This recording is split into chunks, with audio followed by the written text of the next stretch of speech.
Chapter 8. The rain came and passed, but strange clouds hung in the northwest, low and black and green, and the air grew still. In the morning, Sarah dressed in a pair of overalls and went to the barn to have an argument with Papa. She took apples for Old Bess and Jack. "Women don't wear overalls," said Caleb, running along behind her like one of Sarah's chickens. "This woman does," said Sarah crisply. Papa stood by the fence. "I want to learn how to ride a horse," Sarah told him, "and then I want to learn how to drive the wagon, by myself." Jack leaned over and nipped at Sarah's overalls. She fed him an apple. Caleb and I stood behind Sarah. "I can ride a horse, I know," said Sarah. "I rode once when I was 12. I will ride Jack." Jack was Sarah's favorite. Papa shook his head. "Not Jack," he said. "Jack is sly." "I am sly too," said Sarah stubbornly. Papa smiled. Yeah," he said, nodding, "but not Jack."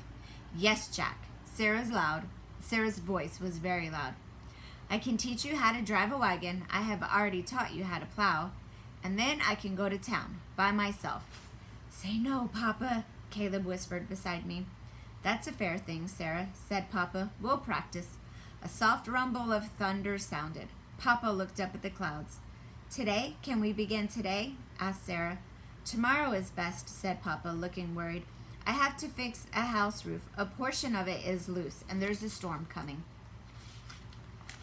"We," said Sarah. "What?" Papa turned. "We will fix the roof," said Sarah. "I've done it before. I know about roofs. I'm a good carpenter. Remember? I told you." There was thunder again, and Papa went to get the ladder. "Are you fast?" he asked Sarah.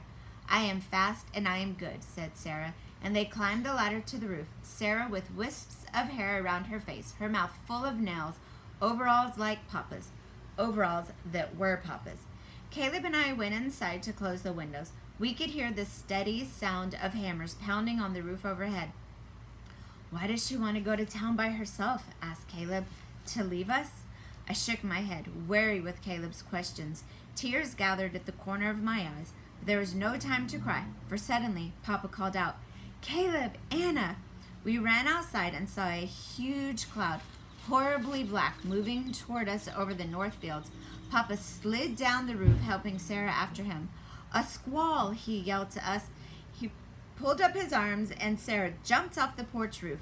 "Get the horses inside," he ordered Caleb. "Get the sheep, Anna, and the cows. The barn is safest." The grasses flattened. There was a hiss of wind, a sudden pungent smell. Our faces looked yellow in the strange light. Caleb and I jumped over the fence and found the animals huddled by the barn. I counted the sheep to make sure they were all there and herded them into a large stall.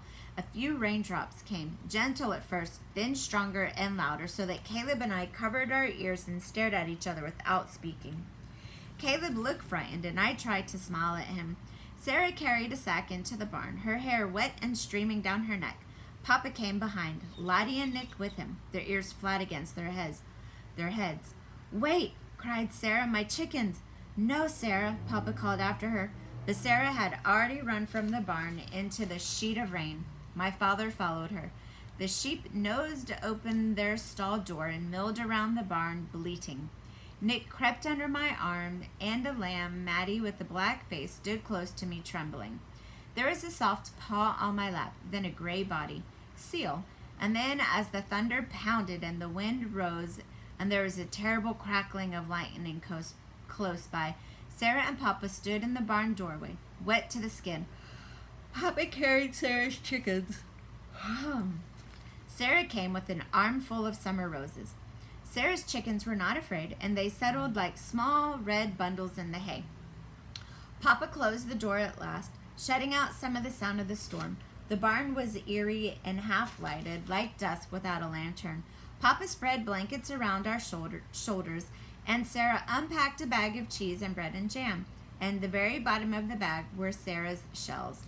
Caleb got up and went over to the small barn window. "What color is the sea when it storms?" he asked Sarah. "Blue," said Sarah, brushing her wet hair back with her fingers, "and gray and green." Caleb nodded and smiled. "Look," he said to her. "Look what is missing from your drawing." Sarah went to stand between Caleb and Papa by the window. She looked a long time without speaking. Finally, she touched Papa's shoulder. "We have squaws in Maine, too," she said. just like this. It'll be all right, Jacob." Papa said nothing, but he put his arm around her and leaned over to rest his chin in her hair. I closed my eyes, suddenly remembering Mama and Papa standing that way. Mama smaller than Sarah, her hair fair against Papa's shoulders. When I opened my eyes again, it was Sarah standing there. Caleb looked at me and smiled until he could smile no more. We slept in the hay all night, walking when the wind was wild, sleeping again when it was quiet. And at dawn there was a sudden sound of hail, like stones tossed against the barn. We stared out the window, watching the ice marbles bounce on the ground, and when it was over, we opened the barn door and walked out in the early morning light. The hail crunched and melted beneath our feet. It was white and gleaming for as far as we looked, like sun on glass, like the sea.